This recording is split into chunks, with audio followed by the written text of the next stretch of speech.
Para quienes estudian ingeniería comercial o negocios, los números son el día a día. Pero, ¿qué pasa cuando las cifras no cuentan la historia completa? Hoy vamos a analizar una herramienta súper potente para entender justo eso, el porqué detrás de los datos, la metodología Yoida para la investigación cualitativa.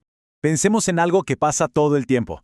Se lanza un producto, las proyecciones son espectaculares, pero las ventas, nada. O se implementa una nueva estrategia corporativa que en el papel se ve perfecta, pero los equipos simplemente no la adoptan. La pregunta del millón es, ¿por qué pasa esto? Si se supone que todos los números apuntaban al éxito, ¿qué es lo que no estamos viendo? La respuesta muchas veces no se encuentra en una hoja de cálculo. Está escondida en las percepciones de la gente, en la cultura de la empresa, en esas historias que no se cuentan. Y es justo ahí donde los datos cuantitativos se quedan cortos. Necesitamos otro enfoque para lograr una comprensión mucho más profunda. Ok, esta va a ser nuestra hoja de ruta. Primero, el dilema cualitativo. Luego veremos una metodología con rigor. De ahí pasaremos de los datos a la teoría. Después pondremos esa teoría en movimiento. Y finalmente, cerramos con por qué todo esto realmente importa. Así descubriremos las historias que los datos duros no pueden contar. Muy bien. Entremos de lleno al primer punto. Históricamente, a la investigación cualitativa, como los estudios de caso, se la ha mirado con bastante escepticismo. La crítica principal siempre es la misma. ¿Esto tiene solidez o es solo una colección de historias interesantes pero poco fiables? Por un lado, se la ve como algo impresionista basado en anécdotas, pero su potencial es enorme.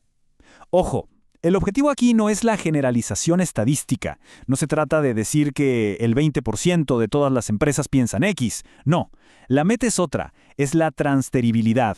¿Qué significa eso? Significa descubrir un principio o un patrón de comportamiento en un caso, por ejemplo, cómo un equipo maneja la resistencia al cambio, que luego pueda ser una lección valiosísima para muchas otras situaciones similares.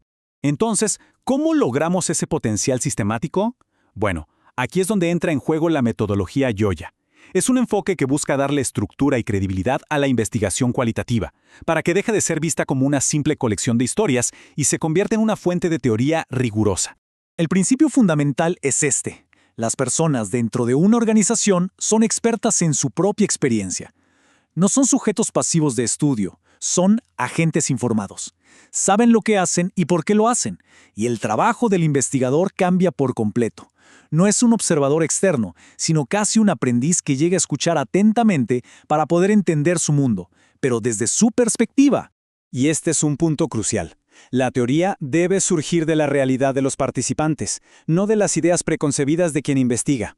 Por ejemplo, en un estudio sobre gestión estratégica en una universidad, los investigadores evitaron usar términos como amenazas y oportunidades. ¿El resultado?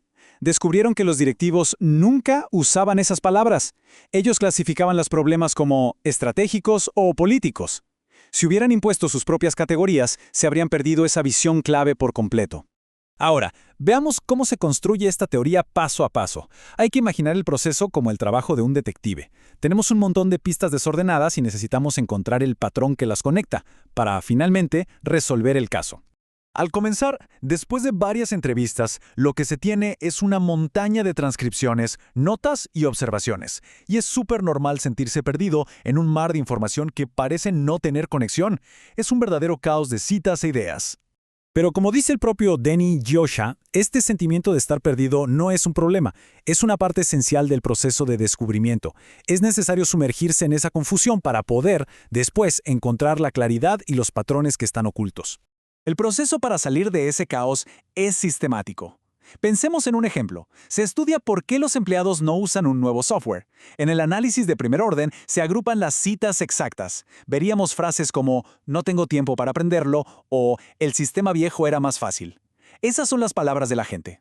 Luego, en el análisis de segundo orden, quien investiga da un paso atrás y se pregunta ¿qué conectan estas ideas? Podríamos crear una categoría teórica como percepción de ineficiencia o resistencia a la curva de aprendizaje.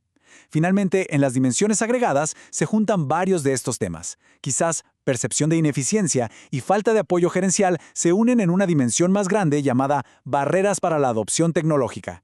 Y así se pasa de las palabras a la teoría. Y todo ese proceso de análisis se condensa en esto, la estructura de datos. Este mapa es la prueba del rigor. Si nos fijamos, a la izquierda están los conceptos de primer orden, las citas textuales. En el centro, los temas de segundo orden que creamos. Y a la derecha, las grandes dimensiones agregadas. Es un camino visual y transparente desde los datos crudos hasta la teoría. No hay cajas negras, todo el razonamiento está a la vista. Y eso es lo que le da una enorme credibilidad. Pero una estructura de datos es como una fotografía. Muestra todas las piezas, pero de forma estática. Para entender realmente un proceso organizacional, necesitamos ver cómo esas piezas interactúan, cómo se mueven. Necesitamos pasar de la foto a la película.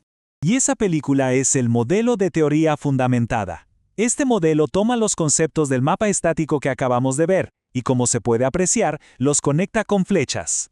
Cada flecha representa una relación, una causa, un efecto. Muestra cómo un elemento lleva a otro a lo largo del tiempo. Es aquí donde la historia completa, con toda su dinámica, finalmente cobra vida. El poder de este modelo es que responde al cómo y al por qué.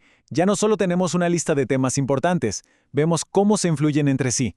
Por ejemplo, el modelo podría mostrar cómo una crisis de identidad inicial en una empresa, los empleados no saben quiénes son después de una fusión, desencadena una serie de acciones de liderazgo específicas, como reuniones y nueva comunicación, que a su vez conducen a la formación de una nueva identidad consolidada.